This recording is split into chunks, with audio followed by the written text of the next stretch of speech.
여러분 얼굴만 봐도 또 눈빛만 봐도 행복이 이렇게 밀려오는 것 같습니다.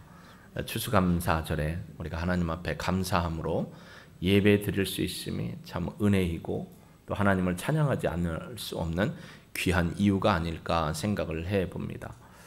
행복이라는 것에 대해서 사람들은 여러 가지 이야기를 합니다. 왜냐하면 각자가 생각하는 행복에 대한 가치와 이미지가 다르기 때문에 어떤 분들은 건강한 게 행복할 수 있고 어떤 분들은 입신양명해서 부모님께 효도하는 게 행복일 수도 있고 어떤 분들은 자기가 하는 일이 번성하고 성장해서 사람들에게 많은 유익을 주는 걸 행복으로 꼽을 수 있고 어떤 분들은 그냥 가족이 소소하게 소확행, 소소하지만 확실하게 그냥 가족이 건강하고 모일 때마다 웃음이 있고 또 서로가 서로를 위로하고 격려하고 그런 모습으로 사는 게 행복일 수도 있고 그렇게 있죠. 여러분은 행복을 어떻게 정의합니까?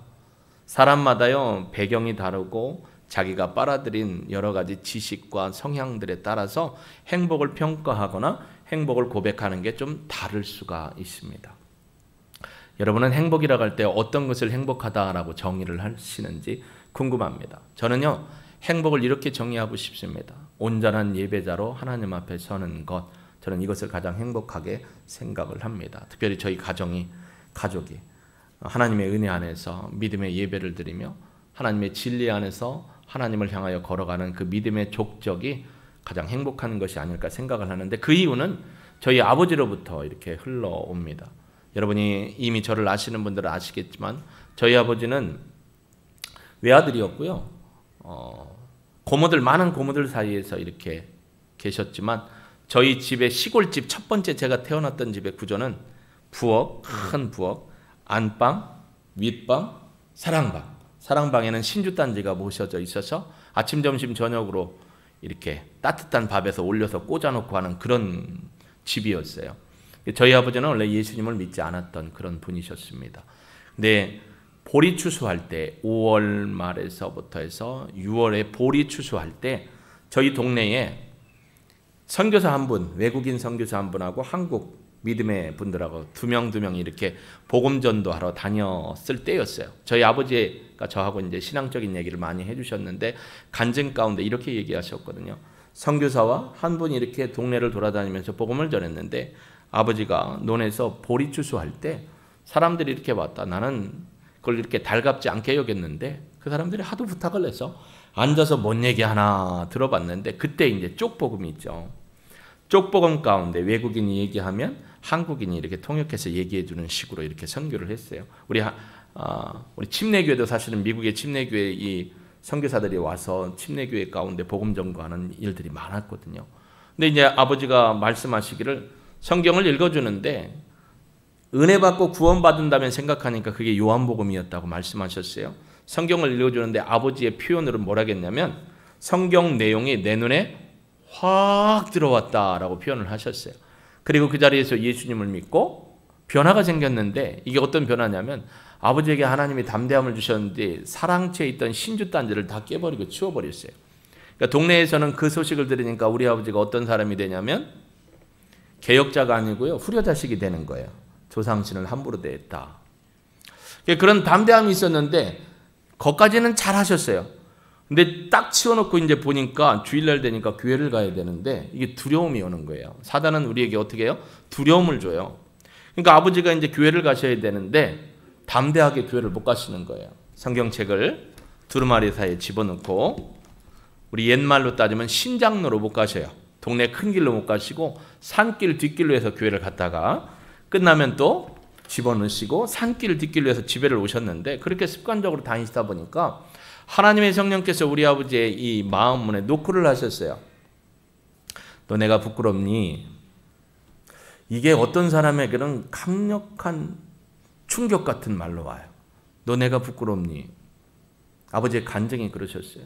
그래서 그때 깨닫고 성경책 바로 끼고 그 주부터 신장로 큰 길로 교회를 다녔다. 사람들이 엄청 뭐라고 많이 했다. 근데 그걸 다 이겨내고 신앙생활을 했다. 저는 어머니 뱃속에서 모태신앙으로 태어났거든요.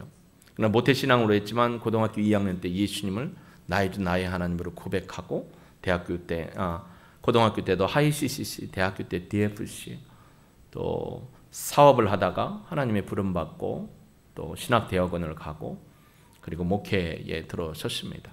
그래서 제가 생각하는 가장 큰 행복은 좀 전에 얘기했지만 하나님 앞에 온전한 예배 드리는 삶. 저희 아버지가 가장 기뻐하셨고 하나님이 저에게 소망을 주셨던 그 예배자로서 서는 삶이 저에게는 행복입니다. 어떤 분은 그럴 거예요. 이렇게 생각을. 목사님은 앞에서 여러 사람을 상대로 말씀을 선포하고 재밌으니까 그게 행복이겠죠. 아니 그게 아니고요. 저는 주일부터 시작해서 토요일까지 7일 동안 삶의 자리에서 예배드리고 주일날 이렇게 하나님 앞에서 하나님이 메신저로서 사명을 감당하는 모든 예배가 다 저에게는 행복이고 축복입니다. 그렇게 저는 행복을 정의합니다. 그래서 제 소신은 뭐냐면 믿음의 어떤 가치는 예배 성공이 신앙 성공이고 신앙 성공이 인생의 성공이다. 성공이라는 말을 successful이라는 말을 어떤 무언가를 많이 누리고 높은 자리에 있는 게 아니라 하나님과 함께함에 두는 성공입니다. 그래서 저는 그걸 얘기하죠. 그러니까 신앙생활을 하다가 어떤 일을 경험했냐면 꿈꾸는 것 같은 일을 경험해 본 적이 있어요. 이 자리에 어떤 분은 방언 받기를 소망하는 분이 계시더라고요. 목사님, 저 방언을 받고 싶은데요. 사모합니다. 예, 기도하겠습니다. 저도 방언 얼마나 사모했는지 몰라요. 제가 청소년 시절에 고등학교 3학년 돼서 수련회를 같이 못 갔어요. 학교에서 잡아놓느라고. 가고 싶었는데. 근데 수련회 갔다 온 학생들이 도곡산 기도원에 갔다 왔는데 중학교 1학년짜리 너무 작은 애요. 근데 수련회 갔다 온 이 선생님들과 이 학생들이 뭐라고 하냐면 얘가 무릎 꿇고 방방 30cm를 뜨면 기도했대. 그래서 내가 그랬죠. 내가 신앙생활을 해도 이건 거짓말이다. 그리고 얘가 방언을 받았다는 거예요. 여러분 30cm면 요만큼이에요. 뛰는 걸 봤대. 그래서 무릎 꿇고 어떻게 여러분 집에 가셔서 이따가 무릎 꿇고 30cm가 뛰나 해보세요. 안 되는데 봤다니까. 그 수십 명이 가서 보고 왔다니. 근데 얘가 방언을 받고 왔다는데 학생부 예배 드릴 때 방언을 하는데 나도 너무 방언이 받고 싶은 거예요. 안 돼요. 너무 소망하는데. 근데 제가 오살리 금식기도원에 갔을 때 그때 이제 대학부 청년부 때 수련을 갔을 때 그때 하나님의 은혜 가운데 하나님이 입술을 열어주셔서 방언 기도를 지금까지 하고 있습니다. 그런 꿈꾸는 것 같은 일이 인생에 몇 차례 있었어요. 여러분 한번 생각해 보실까요? 여러분의 인생 가운데 내 인생 가운데 꿈꾸는 일 같은 거, 그러니까 뭐냐면 꿈만 같은 일을 경험한 것들이 있잖아요. 그걸 한번 생각해 보십시오. 그때 어떤 느낌이 들죠? 느낌 아니까. 근데 여러분은 느낌을 모르는 것 같아. 꿈꾸는 것 같다. 하늘을 나는 것 같고 기쁨 있고 막 나도 모르게 내 안에 기쁨이 넘쳐오잖아요. 그런 일들이 오늘 본문에 나오는 거예요. 꿈꾸는 것 같다도다. 1절 말씀 한번 볼까요? 여호와께서 시온의 포로들을 돌려보내실 때 우리는 꿈꾸는 것 같았다. 이게 뭐냐면 시편 126편은 역사적으로 보면 우리 통사적인 역사 얘기하는 겁니다. 페르시아의 초대 왕이었던 고레스 한번 띄워주실까요? 고레스가 페르시아의 초대 왕이 됐죠. 그래서 이 고레스가 자기가 통치하면서 어떤 일을 하게 되냐면 바벨론, 메대와 바사가 바벨론을 무너뜨리고 페르시아라는 나라를 세우게 되죠. 그래서 페르시아의 첫 번째 초대 왕이 고레스예요. 이 고레스가 에스라서에 보면 하나님의 성령으로 감동하셔서 그에게 하나님이 말씀을 줘서 야 유다 백성들 포로들 너희들 땅에 올라가 가지고 성전 짓고 하나님 온전히 섬기고 행정체비 성곽체비 예루살렘 잘 정비하고 그렇게 살아라. 하나님이 너희들 시켰다. 그러니 올라가라 라고 했지만 그렇죠? 그게 어디에 나오냐면 역사적인 이 고레스의 실린더에 나와요. 저게 길이는 한 24cm 돼요. 직경은 10cm 정도 되는 돌 비문입니다. 돌아가면서 썼어요. 그 내용 중에 일부가 이거죠. 나는 바벨론을 정복한 고레스다. 나는 오랫동안 황폐된 성전들과 성전 기구들을 티그리스강 저편에 신성한 도성들로 귀환시켰으며 그러니까 성전에서 가져왔던 모든 성전 기물 기구들을 다 돌려보냈고 또 그곳의 원주민들 바벨론 포로로 잡혀있던 백성들을 모아서 성전들의 거주지로 귀환시켰다. 이게 이제 제1차 포로 귀환. 그래서 스룹바벨과 예수아와 함께한 49,897명이 함께 포로에서 귀환한 내용을 오늘 시편 126편은 기억하면서 하나님을 찬양하는 그런 노래로 짓고 있습니다. 저분이 누구냐면 고레스 왕이에요. 이 고레스. 그래서 이 사람이 하나님의 감동을 받고 바벨론 포로 가운데 있었던 사람들을 페르시아가 정복하고 이들을 돌려보내게 되죠. 그래서 올라와서 성전을 짓게 된 사건이 있었는데 그 사건을 기억하며 성전에 올라가면서 불렀던 찬양입니다. 여러분 잘 아시지만 시편은 1편부터 내려주셔도 됩니다. 150편까지 있어요. 이거는 어떤 특별한 목적을 향해서 시를 모은 거예요. 1편부터 150편을 여러분 시편을 보면 제1권, 2권, 3권, 4권, 5권으로 시편을 표시해요. 1권은 창세기의 주제와 똑같아요. 2권은 출애굽기의 주제와 똑같아요. 3권은 레위기의 주제와 똑같아요. 4권은 창출내 민수기의 주제와 똑같고 5권은 신명기의 주제와 똑같이 편집을 해놨어요. 그래서 포로기환한 이스라엘 백성들은 그때 이후로 우상숭배를 하지 않아요. 하나님의 말씀 중심으로 하나님을 섬기게 되는 그런 신앙의 삶을 살게 되는 것을 우리가 볼 수가 있습니다. 그러면서 이 바벨론 포로에서 돌아온 사건을 통해서 백성들이 하나님의 행하신 큰 일을 기억하고 찬양하며 성전에 올라가면서 불렀던 시다라고 볼 수가 있죠. 그래서 여기 보면 꿈꾸는 것 같았다. 우리말로 하면 꿈만 같았다라는 거예요. 여러분 인생 가운데 꿈만 같았던 사건이 어떤 사건이었을까요? 어제 저희 집에 토론이 좀 열렸습니다. 어제 김장을 했잖아요, 교회에서. 김장을 하고 나서 남아서 이 얘기 저 얘기 하신 분들 중에 그런 얘기가 있었나 봐요. 사모님은 목사님하고 결혼해서 참 행복할 것 같다. 그런 얘기가 나왔대요. 우리 집 사람이 제일 좋아하지 않는 내용 중에 하나가 그 얘기입니다. 이 자리에 없으니까 하는 거예요. 그래서 그랬더니 어떤 분들이 또 그랬는지 본인이 그랬는지 목사님이 수지 맞은 거지요 라고 했던 것 같아요. 인정을 안 하잖아요, 여러분. 지금 목사님이 수지 맞은 거 맞아요. 둘이 다 수지 맞은 거예요.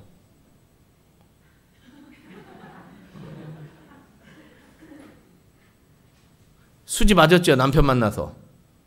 예, 그러면 남편 어디가 수지 맞았죠, 저런 아내를 얻은 거. 왜 딸이 더 크게 해요? 남편이 크게 해야지. 엄마 만난 거 수지 맞은 거죠? 예. 저 우리 집사람 만날 때 조그만 해가지고 머리 묶고 안경, 이 매미 안경인지 동그란 안경하고 가방도 야리야리한 거 하고 찰랑거리면 걸어가는 모습에 제가 뿅 반해가지고 우리 집사람 말 뭐냐면 내가 쫓아와서 결혼하자고 했다. 맞을까요? 틀릴까요? 맞아요. 그래서 저는 집사람 만난 게 꿈만 같아요. 별거 아닌 것 같지만 사실은 제가 결혼 못할 뻔했거든요. 목회하는 사람하고는 난 결혼 안 한다. 왜냐하면 아버님이 장인들은 아버님께서 개척부터 시작해서 온갖 고생을 많이 하셨고 어려움 가운데 사셨기 때문에 그러나 신실한 말씀의 목회, 능력의 목회를 하셨기 때문에 그걸 보면서 너무 컸어요. 그리고 마음에 꽂혀있는 대못이 하나 있는데 목사딸.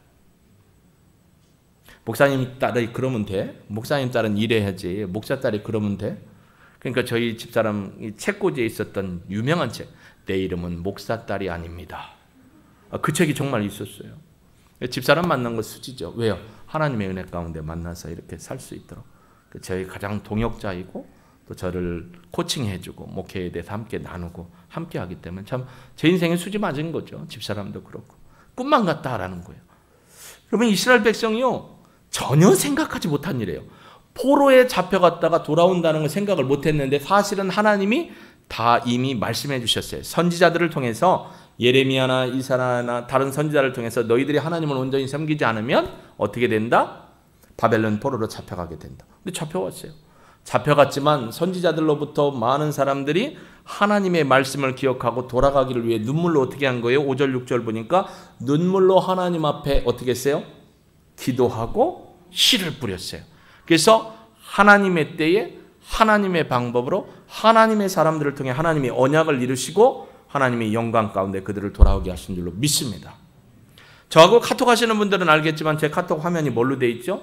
하나님께서는 하나님의 때에 하나님의 방법으로 하나님의 사람들을 통하여 하나님의 언약을 이루시고 하나님의 영광 드러내신다. 할렐루야. 네, 그게 저의 신앙의 마인드예요. 근데 이스라엘 백성도 그걸 알았던 거예요. 그래서 2절에 보면 그때의 히브리어로 아싸라는 건데요. 2번 반복돼요. 2절에 또 우리 입에는 웃음이 가득하고 우리 혀에는 찬양이 찼었도다. 그때에 또 나와요. 문나라 가운데 말하기를 여호와께서 그들을 위하여 큰 일을 행하셨다 하더라.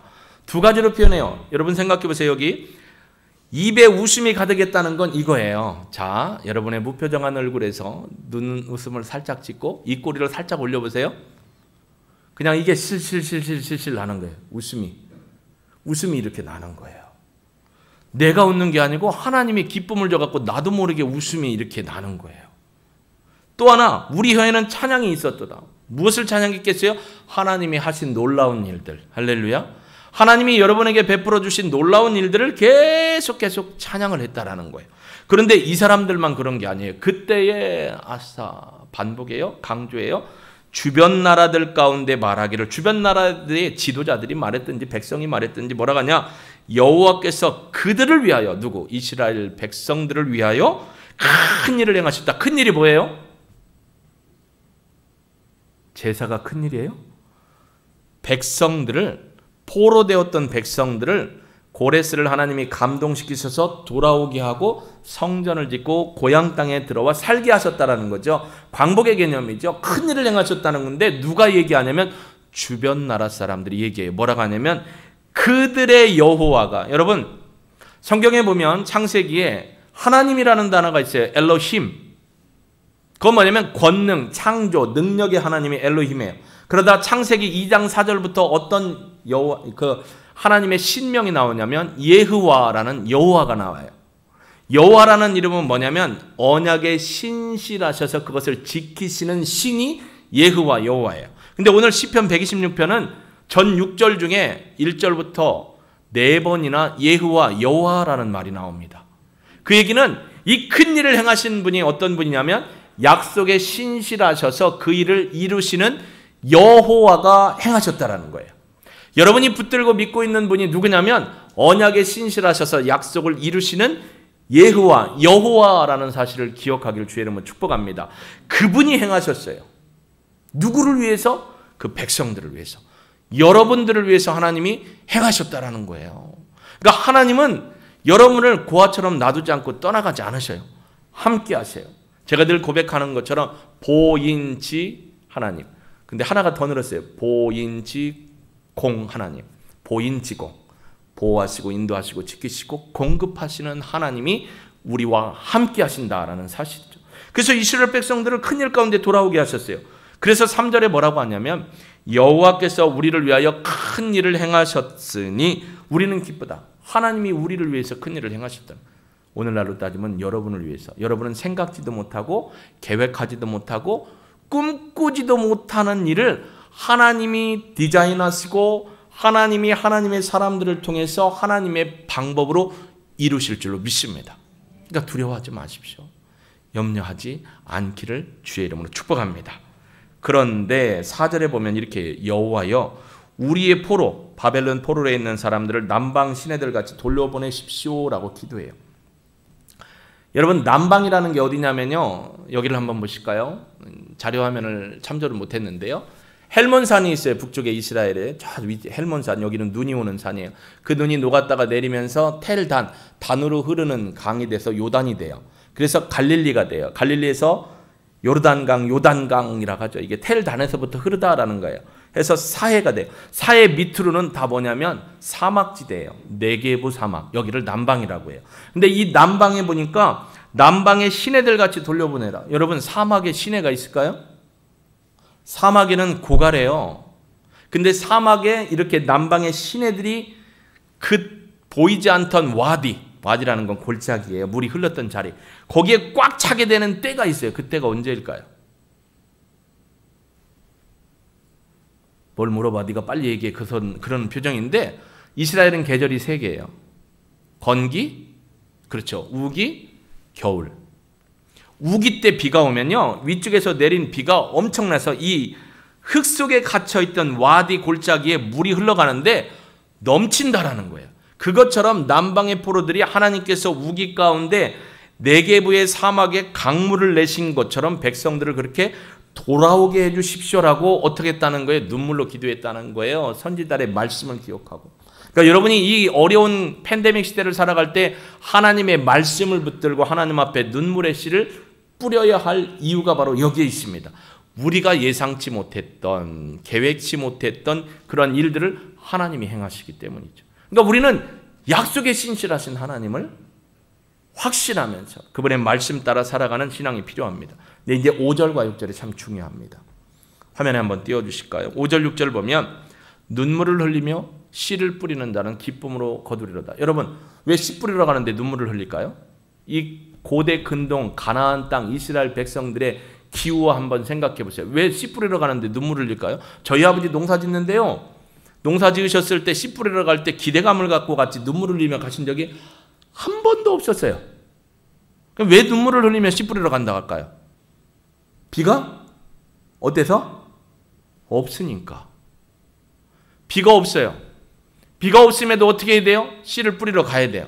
여러분, 가물 때도 우리 어르신들 보면 가물어도 어떻게 해요? 밭에 가서 고랑과 이랑을 만들고 마른 땅에 뭐예요? 씨 뿌리고 저 개천 마른 데 가서 물 떠다가 조로 같은 데 물 떠다가 줘요. 그래 놓고 뭐라고 하냐면 2, 3일 내에 비가 안 오면 저거 주고. 그러니까 우리 권사님도 농사 접어서 아시지만 밭농사 마음이 어때요? 논바닥 타들어가고 밭바닥 타들어가는 것처럼 마음이 어떻게 해요? 타들어가요. 그러니까 이스라엘 백성은 건기 때에 씨를 뿌려봐야 어떻게 돼요? 죽는 건 당연한데, 그 상황 가운데서도 나는 씨 뿌려야 되는 사람이기 때문에, 농사를 져야 하는 사람이기 때문에 그 건기 가운데서 가서 씨를 뿌리지만 이 씨가 어떻게 자란다는 확률은 없어요. 그러니까 눈물로 갖다 씨를 뿌리는 거예요. 뭐가 없으면, 하늘에 비가 없으면. 여러분, 하늘에 비가 와야 농사를 짓는다고 해서 그런 논과 답을 뭐라고 해요? 천수답이라고 하잖아요. 똑같은 거예요, 이스라엘 나라도. 근데 나가면서 눈물로 씨를 뿌려요. 심었는데 비가 안 와서 그럼 어떻게 돼요? 죽어요. 또 뿌리러 가서 심었는데 비가 안 오면 죽어요. 그럼 포기하고 싶을까요? 안 하고 싶을까요? 포기하고 싶죠. 그런데 6절이 기가 막힌 터닝 포인트가 있습니다. 6절 같이 읽어볼까요? 시작. 울며 씨를 뿌리러 나가는 자는 반드시 기쁨으로 그 곡식단을 가지고 돌아오리라. 히브리인들은요, 문학적인 표현이 대단합니다. 여기 대꾸법도 쓰였고 반어법도 쓰였고요, 대조법도 쓰였어요. 자, 5절. 눈물을 흘리며 씨를 뿌리는 자 기쁨으로 거둔다. 그럼 6절도 울며 씨를 뿌리는 자 어떻게 해야 돼요? 기쁨으로 돌아온다 라고 표현해야 되는데, 그 안에 삽입구가 있어요. 그 곡식단을 가지고. 이게 삽입됐어요. 강조예요.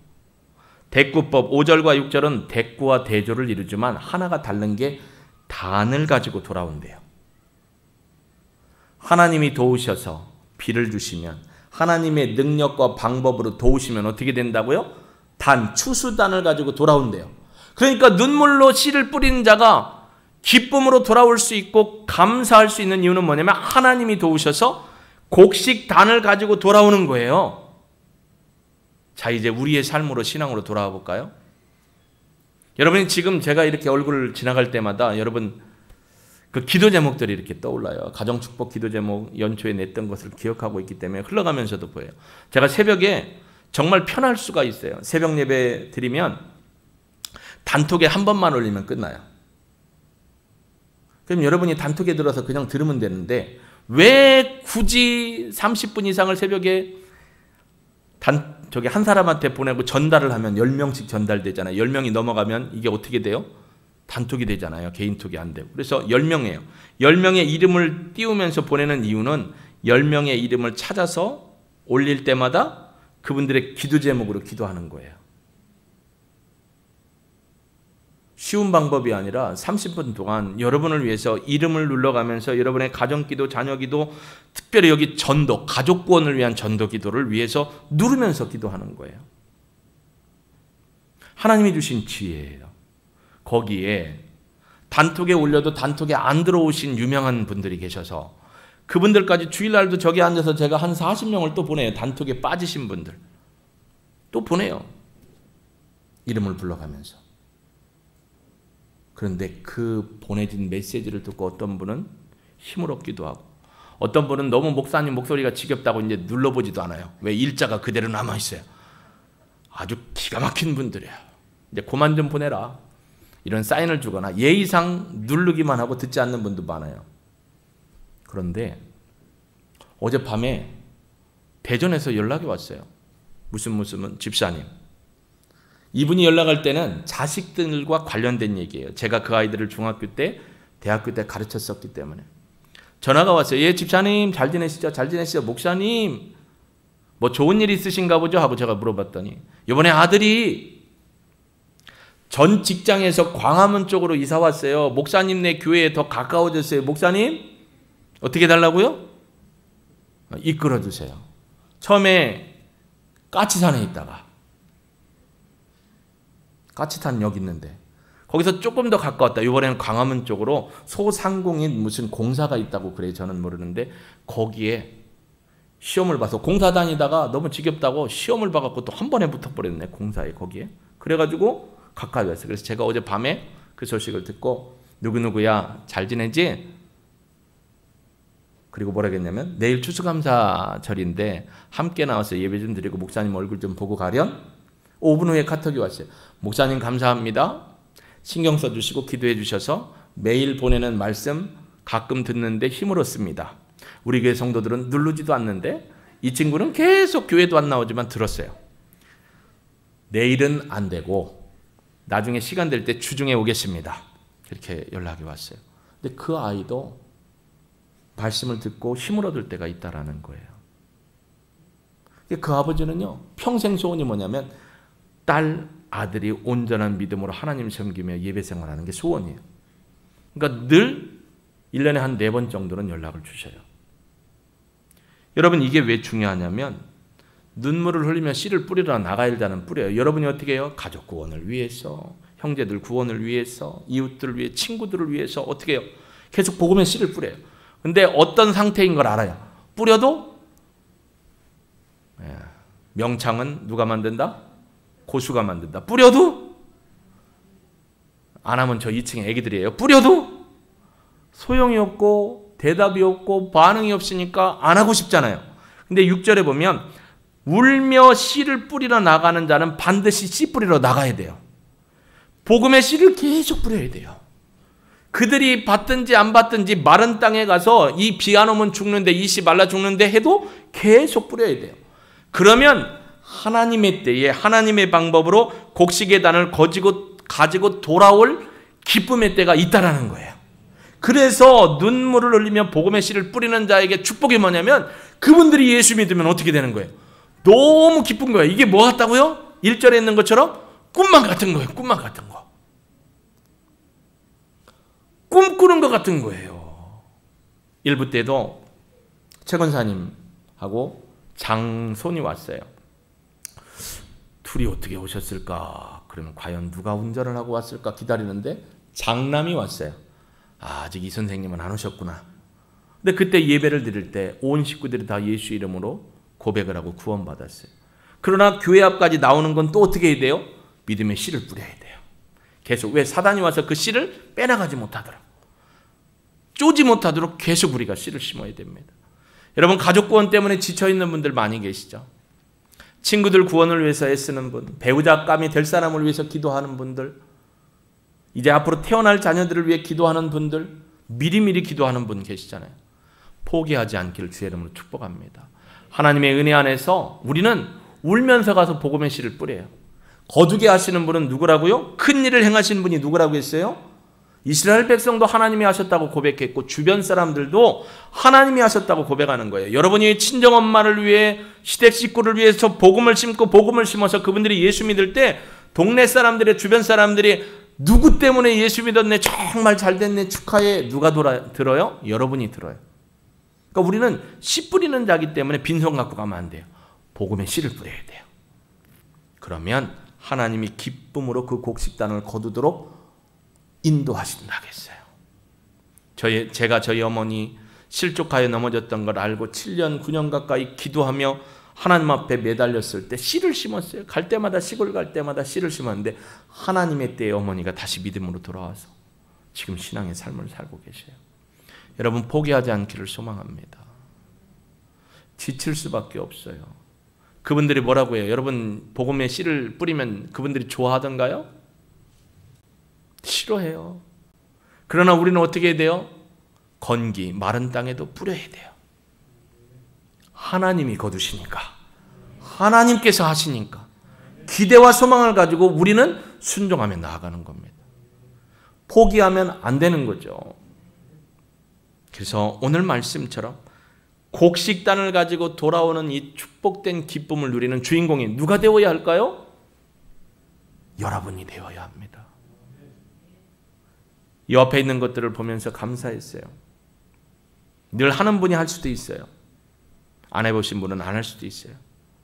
우리가 남모르는 사람을 이런 걸 해야 돼? 예, 해야 돼요. 하나님의 참 재정에 올리는 신비예요. 고린도후서 8장 1, 2절에 보면 마게도냐 교회가 극심한 가난 가운데서도 예루살렘 교회가 가난하고 핍박받고 어려워서 거기에 보면 구걸하는 성도들이 있다겠어요. 그 정도라겠어요. 근데 마게도냐 성도들이 본인들도 어려운데 풍성한 예물을 구제헌금을 모아서 드려서 역사가 일어났어요. 우리 주변에 어려운 이웃도 많고요. 동대문에도요. 교회가 코로나 때문에 엄청 많은 교회가 없어졌어요. 홀로 계신 사모님들도 있고 저희 지방에도 개척교회가 어려운 교회도 있습니다. 그래서 그분들을 돕는 일이에요. 이런 일에 여러분이 헌신하고 함께하면 하나님이 30배, 60배, 100배의 결실뿐만 아니라 흔들어 넘치도록 여러분 애써서 모아도 구멍나서 빠지는 거 있지만 베풀어도 하나님이 채워주심의 은혜가 있습니다. 이건 믿음대로 말씀대로 경험하신 분들만 체험할 수 있는 신앙입니다. 영혼 구원을 위해서 씨를 뿌리십시오. 포기하지 마십시오. 가족 구원과 가족의 치료를 위해서도 믿음으로 하나님의 능력을 믿고 간구하십시오. 하나님의 때에 하나님의 방법으로 하나님의 사람들을 통해서 하나님의 언약을 이루시고 하나님이 영광받게 되시고 여러분은 복된 통로로 쓰임받게 될 줄로 믿습니다. 하나님이 여러분을 존귀하게 사용하실 줄로 믿습니다. 함께 하시자고요. 도전해 보시자고요. 그리고 순종해 보시자고요. 12월이 다 가기 전에 가족들에게 기도하면서 교회 한번 같이 가시자고.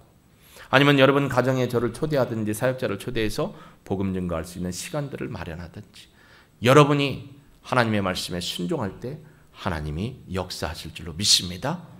이 시간 우리 반주에 맞춰 한번 기도해 볼까요? 여러분 가정 중에 치료받아야 될 분, 가족 중에 구원받아야 될 분, 하나님 내 친구 중에 함께 구원받고 주님 앞에 부름받아야 될 분, 그분들을 긍휼히 여기시고 돌아오게 해달라고, 우리가 계속 복음의 씨를 뿌리고 포기하지 않게 해달라고, 결실은 하나님이 맺게 해달라고 우리 함께 기도합니다. 하나님, 이스라엘 백성들이 바벨론 포로에 잡혀갔을 때 그들은 선지자의 말을 기억하고 하나님 앞에 눈물을 흘리며 씨를 뿌리며 기도하며 하나님 앞에 섰습니다. 하나님께서 고레스가 페르시아의 초대왕이 됐을 때 그를 감동시키셔서 그로 하여금 백성들을 돌아가게 하고 성전을 짓고 성벽을 세우며 하나님 앞에 거룩한 예배로 복음의 신앙 공동체 믿음으로 백성들을 세워주셨음을 우리는 기억합니다. 하나님의 때에 하나님의 방법으로 하나님이 하시는 일들 돌아봅니다. 아버지 하나며 울며 씨를 뿌리러 나가는 농부의 마음을 우리에게 주시고 우리 가족들에게, 이웃들에게, 친구에게 계속해서 복음을 전하는 일 포기하지 않게 하시고 파종하는 일을 끝까지 감당하게 하셔서 하나님의 때에 그들이 구원받아 온 가정이 다 나와 하나님 앞에 예배드릴 수 있는 은혜를 경험하고 감사와 기쁨으로 하나님을 노래하게 하여 주옵소서. 여기에 고통 가운데 육신의 질고 가운데 가족이 아파서 어려움 중에 또 암 수술 이후에 치료받아야 될 분도 있고 아버지 정신적으로 영적으로도 연약한 분들도 있습니다. 여호와 라파 하나님께서 어루만져 주시고 긍휼히 여겨주셔서 은혜를 베풀어 주셔서 치료받고 회복되는 놀라운 정도 경험하게 하여 주옵소서. 인생의 앞길이 막혀있는 분도 있습니다. 세상의 방법을 의지하지 않고 하나님의 말씀의 방법을 신뢰하며 믿음의 견고 있어서 하나님의 이름을 부를 때 하나님이 그 길을 열어줌을 보게 하여 주옵소서. 온 가족이 예수 믿고 구원받아 함께 나와 예배드리는 결실의 은혜가 있어서 우리가 그간 고생했던 그 모든 고생은 기억도 나지 않도록 꿈꾸는 것 같은 일들이 우리 가정에 일어나도록 역사하시고 영광 받으소서. 능히 이루실 하나님을 찬양합니다. 감사를 드리며 부활이요 생명이신 예수 그리스도의 이름으로 기도합니다. 아멘.